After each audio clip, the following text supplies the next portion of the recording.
Hi everyone, I'm Airier, and today we'll check out the entire lore of ENA by Mr. Wildcard. Now, I don't know anything about this except that a few people have maybe mentioned almost 100 days in a row that I should check out ENA.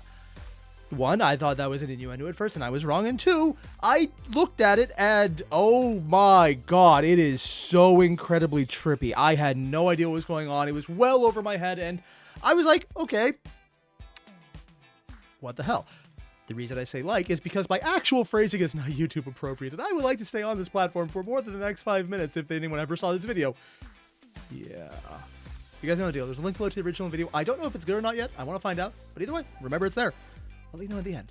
Although I think by that point you probably already know. Either way, remember. You did? Good. Glad we had this talk. Let's get started. Nice weather. What conspiracies are we cooking on the menu today?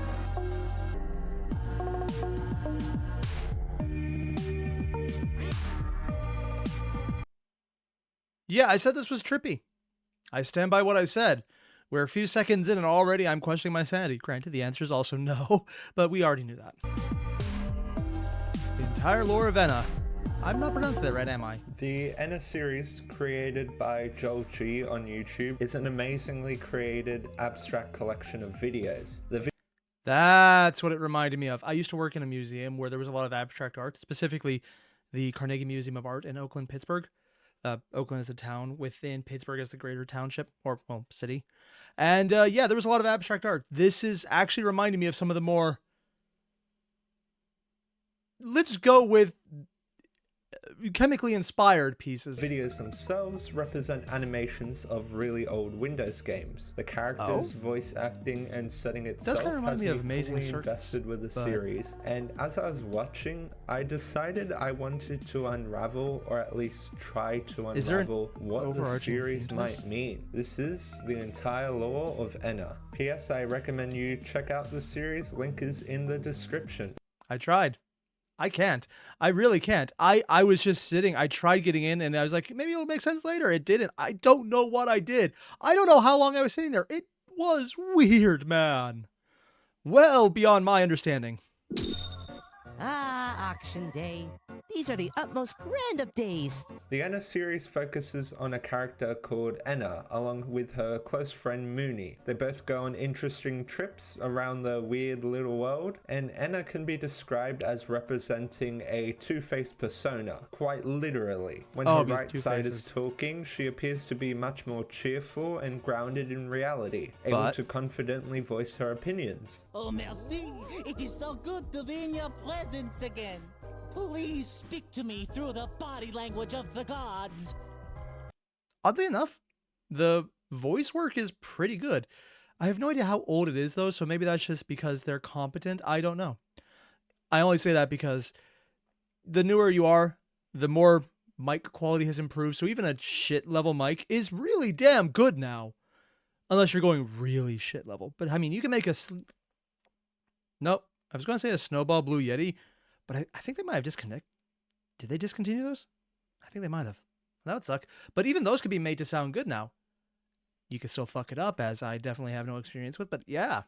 When her left side is talking, she makes a little less sense and appears more negatively, especially on herself. I keep hearing voices inside my head.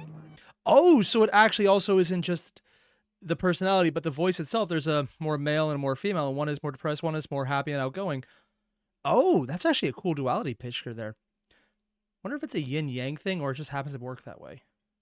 They tell me to eat my veggies. Sometimes her left side becomes so dominant that it ends up turning white and completely removes the right side, and vice versa. Mooney displays a lot more sarcasm and is a bit of a tougher friend who keeps ENA stable in her emotions. At some point, Mooney even dismisses ENA's emotional outbursts, and in the first episode proceeds to call everyone at the auction they're attending ugly, which sort of gives you an insight as to her personality. The first episode, Auction Day, has Mooney and ENA attending an auction. They look for a spot and speculate on the potential item about to be displayed. We also see ENA take back emotional control quite quickly after being upset, showing she can override her emotions if she tries hard enough, or if someone else is there to support her. An auctioneer appears and begins showing the item of the day, a dog inside of an hourglass. This scene I do find interesting, despite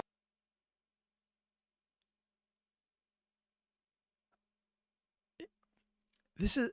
I'm not the only one thinking this is a weird trip, right? I can't be the only one, because I'm just sitting here, and all I can say is the character duality is interesting. The idea that there's a tough friend who's not like the supportive one, but the supportive or I will fuck you up friend is what it sounds like. Huh. Despite the weirdness of the world, when Mooney says this sentence... What? That dog looks like he has something to say. If you get what I'm saying. It appears that ENA is able to recognize the strangeness of it. Wait. No. That was very weird. What is wrong with you? In a world filled with stuff like this, I was interested in the dialogue after going back on the scene. After the auction attendants begin making offers... Oh, those are the auction attendants? You know, the more I look at it, the more terrifying it gets. Like, the ball that's being stabbed in the head... called rain rocks falling from the sky. ENA then violently throws up on the ground, causing the dog presented at the auction to appear. Seemingly manifesting the object they wanted in the first place, the episode ends. In a Oh, and again, they're supposed to be gravestones. That's what they're all supposed to look like. So they went to an auction of the dead talking stones to get a dog in an hourglass, but she barfed up what she wanted, which was a dog. You know, we just watched an explanation of this video. We just got a good explanation at that. I still have no idea what I just watched, and we're just in the beginning breakdown. Shorter video highlighting the character design of ENA, we see a simple description that tells us the inspiration of her design. The first inspiration being a painting called Before a Mirror by Pablo Picasso, which highlights... Yeah, that makes a lot more sense. Picasso's stuff was absolutely fascinating, man. I'm not sure I like it, but I'm not sure I hate it, and I can never figure it out. And frankly, I'm pretty sure that was intentional. Also, the fact that he made so much art that was valued so highly that when they were looking through his estate, they stopped valuing it around $3 million because they had to. Not because they couldn't go higher. They hadn't finished valuing everything left in his estate. They just had to stop because it was looking like it would be an actual problem to have that much money in that one place. So, yeah. I just love that story. Is it true? It's one of those I really would doubt it, but on the other hand, when you hit $3 million just on the leftover paintings that were never actually published, and it's a Picasso where he was making money prior to his death, and afterwards it just went more, I could see it working out that way, because at some point you just gotta say, you know what? We're good. It's becoming a national issue. Let's not touch this. And maybe happen to walk away with a few paintings that were never counted. But we're not gonna say that part out loud. It's a character with two faces looking into a mirror, with the opposite side only having one face. Interesting. The other inspiration is the artwork of Ramiro Brito, whose artworks contain very bright colors differentiated by separate lines. Salutations, sir. May I please enter? In the episode Extinction Party, ENA wants to tell her friend Mooney something very important. She's told by a gatekeeper of some sort that her exterior is not up to community standards and is rejected from entering. Her exterior isn't up to our community's typical standards. Present a blood sample?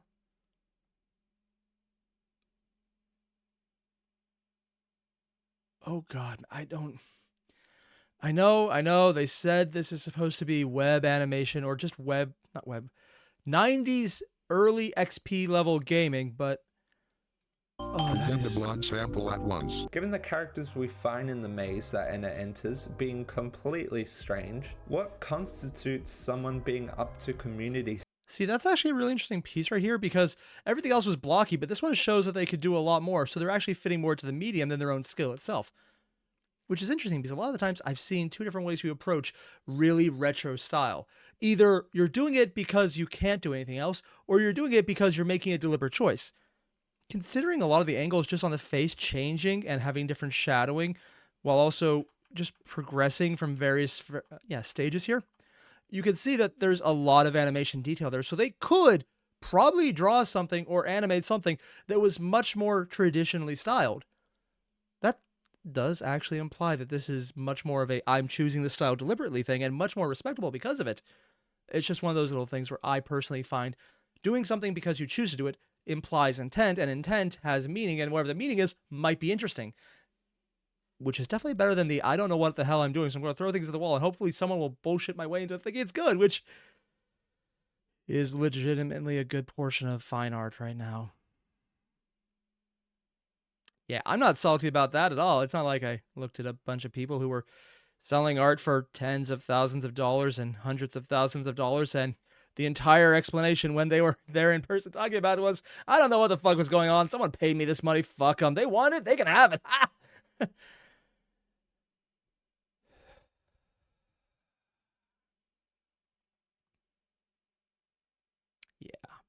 Someone being up to community standards? I have absolutely no idea. Either way, ENA regains control of her emotions and is allowed in after telling the gatekeeper she needs to see her friend Mooney. Now for a hidden detail, there's a character called Mercy who ENA encounters while visiting the maze area. ENA interacts with Mercy with recognition, meaning they do know each other to some extent. It is so good to be in your presence again. In the translation, we can see that Mercy's visible character actions do not match with what she's saying. Mooney, she's just a straight leap ahead, and then that's right.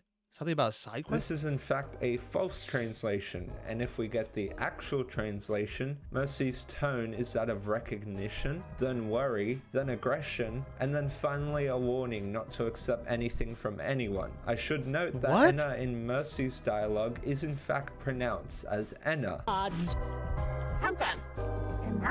Mooney throughout the series. Wait, I thought that was just random sounds. Okay. Were they actually speaking like French or something? I don't actually know the language, so I can't say.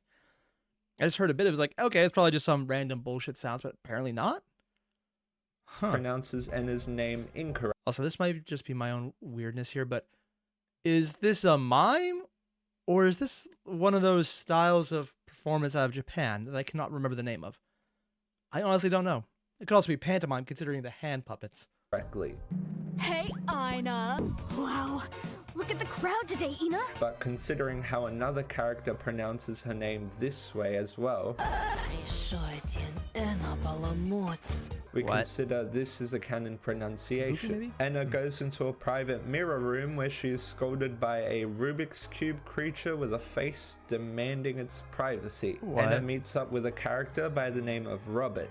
Robert jumps out of a UFO and warns ENA to be careful. Also, I just realized his head is on backwards. That's the weird part about him. As even though Mooney is located behind him, an untrained mind like hers means ENA could end up dying if she tries to go through the maze. The actual translation, however, is Robert telling ENA to forget about her friend, a strong contradiction to his... Oh, so they are speaking Japanese. Okay. Huh. Is it you leave this place before being polluted by our sins? Actual statement while she's behind him. He states that what is happening in the corridors is too shameful for words, and he hopes ENA will get out without being polluted by the sins of the others. Two characters warning ENA about the dangers What does she end up finding? Very interesting ideas, especially when one of the characters is able to recognize who ENA is. Who is Mercy, and why isn't ENA able to acknowledge both the proper translations? A purple hand beckons ENA into an eye, which it's kind of interesting. They have a full-on wireframe design there. Which leads to Mooney's room. ENA then completely freaks out after Mooney says something that doesn't make sense. It looks like the fisherman became the fish. In this design, we see that the positive side has mostly taken over. This form of ENA is called Drunk ENA, according to the credits. I was a bit shocked as ENA began describing how nothing in the world makes sense. Can't you say anything that makes sense? Identify They deepened it and slowed it down at the same time. That is a way to do it. Also, what was that other thing they did briefly? Where they went full on demon mode or like Oni mode or something? That makes sense. Identifying how the audience... See, yeah, right there. That is really weird. I'm not the only one seeing that, right?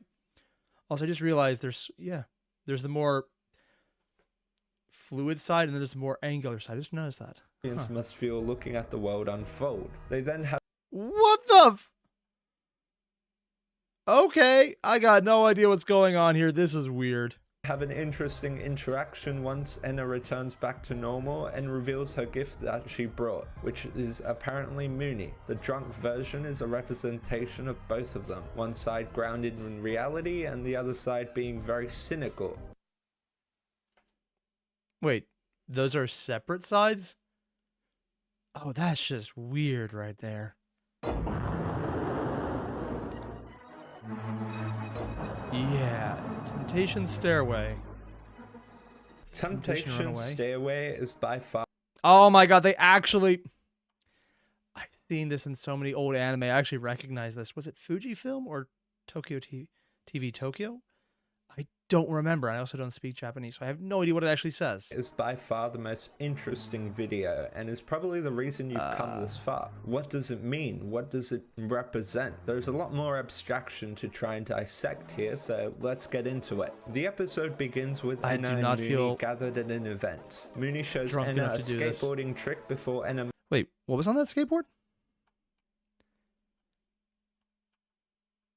Mary? Can't quite read it. Skateboarding trick before ENA makes a negative remark. This is despite the fact she has her happy side taking over her. Mooney talks about being finally able to make a wish. In case you didn't know, ENA and Mooney both intend to make it to the great Runas, who will grant the wish of anyone who visits it. Mooney then makes an interesting bet with ENA. We'll make a bet. Whoever reaches the top of the great Runas and makes their wish first has to pay the debts of the loser. Whoever makes it to the top of the great Runas first and makes a wish has to pay the debts of the loser. Okay, I will admit, it's a stupid joke. I see a lot of anime for the step marks, but it makes me laugh. It's stupid, but it does. This doesn't make any sense to me, considering that reaching the top first is more of a challenge than reaching it second. Why would the winner have to pay the debts of the loser? I don't know if maybe making a wish has some sort of consequence, or maybe it's so that the loser doesn't feel bad. At this point, it's just all speculation. What? You know, he's just randomly saying all those things, and then she just rips her face, like dissolves, and like extra arms come out, and then she just randomly has her eyes on her. We're just gonna ignore that? I am much too sober for this. I'm going to say that that's definitely the case. It's just all speculation. Then a giant machine arrives and is what I assume to be the gateway to the Great Runas. And things are just falling off it. Actually the Great Runas itself. Mannequins are flying everywhere as they attempt to reach it, and we see that Mooney gets trampled by a crowd. In this scene, I suspect that ENA's sad side completely takes over, removing the positive side from herself. We also see part of her body explode as she completely loses it emotionally. We then take the perspective of ENA as she attempts to walk through the crowd, and we also see a timer. ENA then talks to a frog or toad stuck inside of a brick. The frog asks if ENA is here to save the youth before violently kicking her in order to calm her down. It is at this point that ENA's happy side takes over. The toad then informs ENA that she probably intends to make a wish. The toad then states that the Great Runas is a limited event, which may explain why all the mannequins are trying to desperately reach the top. Notice how neither of the stacks of people are gathering together to Also, there's some random thing over here. Okay. Oh, and they're all trying to get up, so it's 8 seconds limited event. No one gets a wish. to reach the top. They are all in their own separate groups, failing to realize that this is an inefficient way of reaching the Great Runas. We then meet up with a merchant who does seem to have an accurate translation, at least according to the wiki page. He is a strange figure who gives ENA a turon, seemingly for free and at no cost. This is going to sound a bit far-fetched, but the turon is a snack served through the months of December and January for Three Kings Day, considering the religious significance of the day and the fact that the Great Runas holds the interests of many people hoping to make a wish. This is a very bizarre connection in the context of the animation. Oh yeah, the scene of this dance sequence follows the same choreography of the music video Once in a Lifetime by Talking Heads.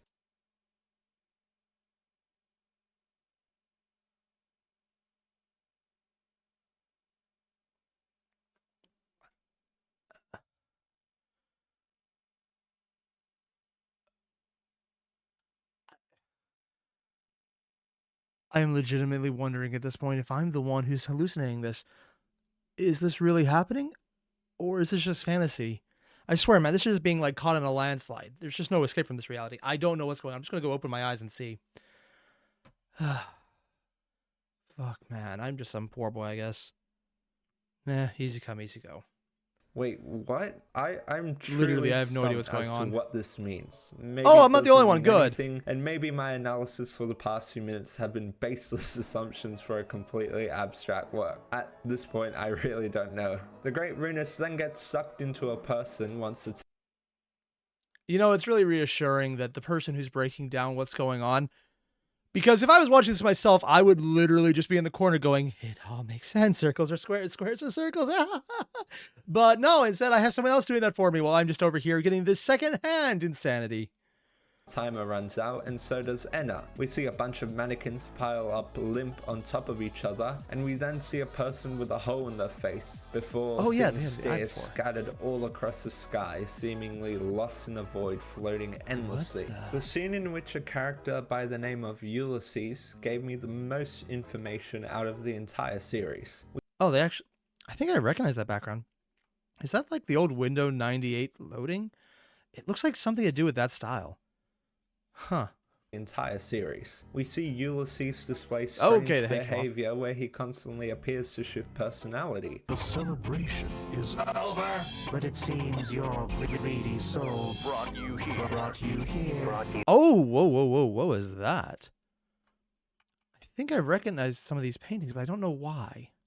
Brought you here. Ulysses is the same name as the title of a novel by James Joyce. I was trying to ignore that reference. Oh no, please don't say that ENA is literally the animated equivalent of Ulysses. A book that was explicitly written by James Joyce to fuck with people over analyzing things.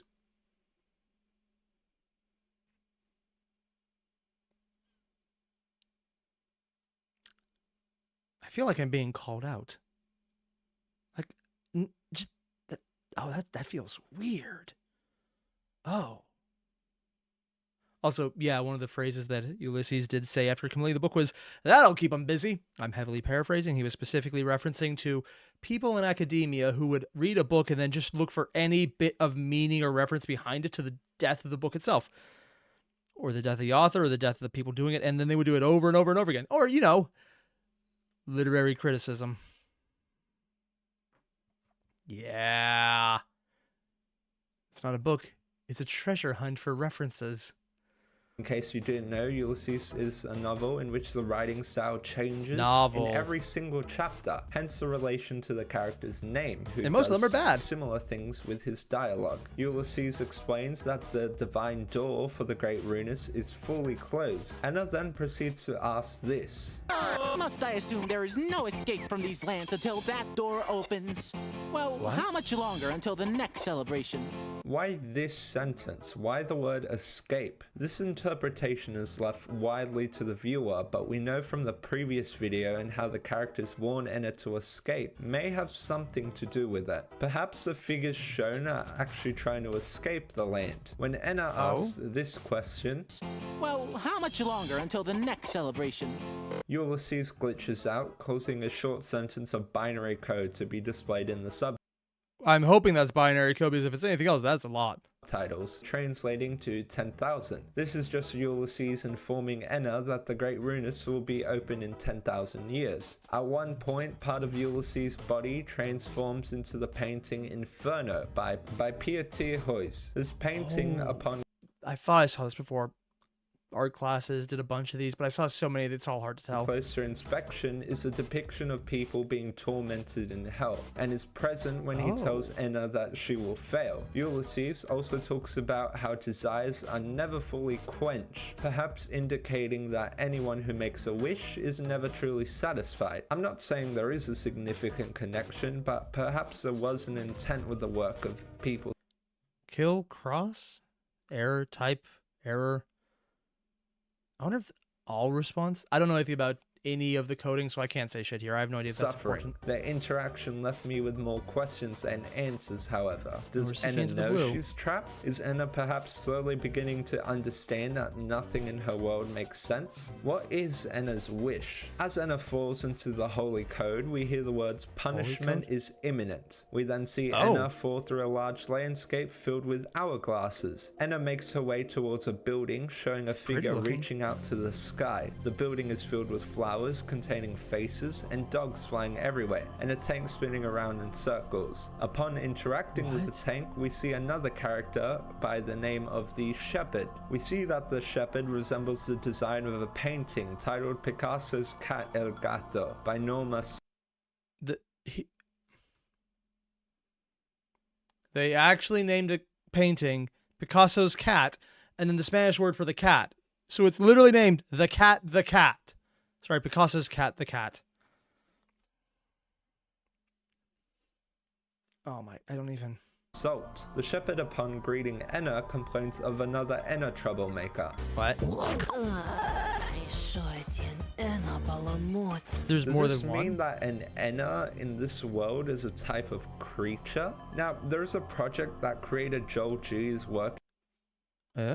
Also, the eyes on that one, they're completely separate in their animation style, closer to the previous guy who had his head on backwards. That creator Joel G is working on, called ENA Dream Barbecue. The game is set to release as an interactive game. Oh, that's actually a game? Through the trailer itself, we see an entirely different version of ENA. I won't go in depth as to the imagery on here, as I want to maintain focus on the main video series, but in one of the teasers called ENA's New Voices, we see an ENA with the voice of ENA Salesperson and ENA Meanie. In a YouTube comment by Nola Klopp, the voice actor for ENA Meanie, she writes, "It's been really heartwarming to see the excitement for our salesperson / Meanie version of ENA. So perhaps ENA is considered a species of some sorts within the strange world, and there are multiple instances of her sharing different emotions."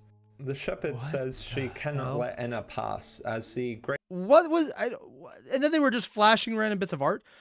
Oh, she overrode herself with herself. And then the guy from the Extinction one, the barbecue, or what? It just flames? But no, those are red hands. The Great Runas would become very angry if ENA was allowed to walk through. This is when the Shepherd sees ENA has a Duron, and in exchange for it gives ENA a blood ID. The purpose of the blood ID, according to the Shepherd, is that the person holding it has a responsibility of collecting generous offerings for them possibly referring to the Shepherd and the herd of flowers and dogs. It appears there is some sort of organized procedure or structure that needs to take place for the functioning of the world. The Shepherd falls asleep and ENA moves forward. Now in this scene we actually see a bunch of ENAs floating. Perhaps these were the attempts of previous ENAs trying to make a wish. Throughout this scene we see the ENA there's multiple. So this is actually a full-on thing. Slowly shifting into what appears to be blue mannequins. And if they keep going and lose coloration, those all would be previous ENAs that were the mannequins instead. Is this just basically purgatory or something? It makes me wonder whether the mannequins shown are actually people with distinct designs that simply cannot be seen through the eyes of ENA. We then see ENA enter the temple, but we also find what appears to be a data matrix code. I'll be honest, if I had seen this, I would have had no idea what that is. Hell, I'm looking at it now, and I still have no idea anything he just said. I don't know what a data matrix code is, and I'm assuming he's about to tell us, because if he's not, I'm just going to be looking at this going, how the hell do you even notice this? Translating it, it reads, forget your past. Maybe each of the characters present lived completely different lives, or maybe they need to forget their past if they want to meet with the great Runas. We then see a bunch of mannequins appearing to stamp their fist in frustration, possibly because they cannot find the great Runas. So maybe they need to forget their past in order to be allowed access through to the entrance. Or if they're all just previous failed ENAs. We see ENA approach a banana before the characters Mariah and Gabo appear. Whoa. During a Twitch stream, it was revealed that these two characters were based off of a religious painting. This painting is not specified, but it is quite possibly Salome bearing the head of St. John the Baptist. Okay, yeah, and even the afro on the one side makes sense here because it's a head wrap holding up the hair in this one. Damn. By Guido Reni. Upon giving the blood ID to them, Mariah gets angry, saying that the blood tastes nothing like her. ENA then completely loses it, telling both of them that they are living a lie. You're all living a lie! This shocks Mariah, and she appears almost impressed, even going so far as to give ENA directions towards the Great Runas. Maybe this is a part of a test to meet the Great Runas that ENA unknowingly passed, although this is more speculation. We see ENA make her way through some sort of desert where we see an Ophanium. An Ophanium is an angel who in some religious interpretations is known to never sleep and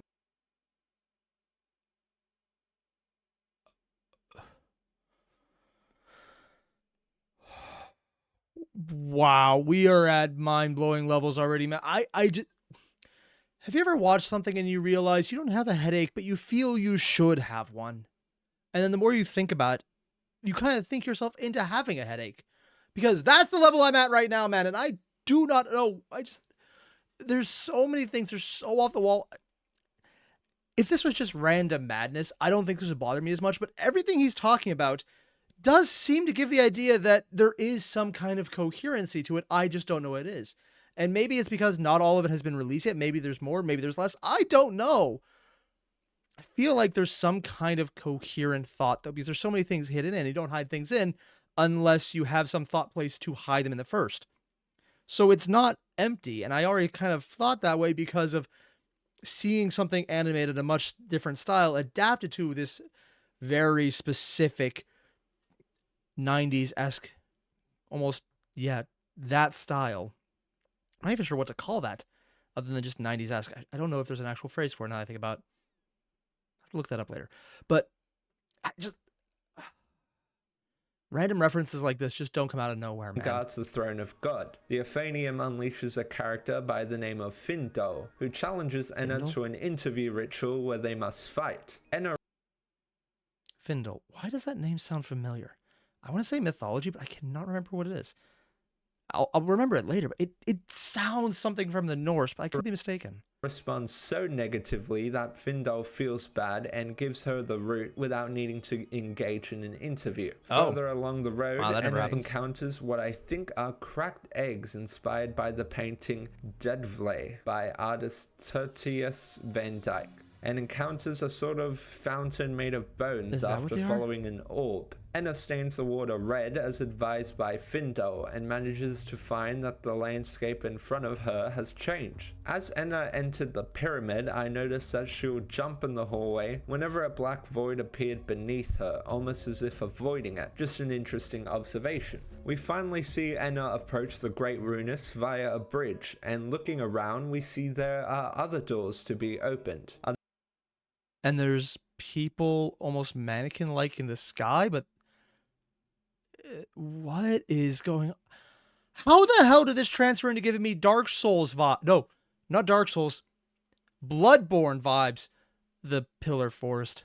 Are there perhaps other gods in this world? We then see that Mooney has reached this place first, having met the great Runas. We oddly see ENA excited by this as she's about to have her debts paid off. Yet it's kind of weird because she didn't get her wish or get to meet the great Runas. We also see a cane sticking out of Mooney, probably meaning she encountered the shepherd at some point and But the cane was... Oh, maybe they were just pulling the cane from earlier? But I thought the cane was there already.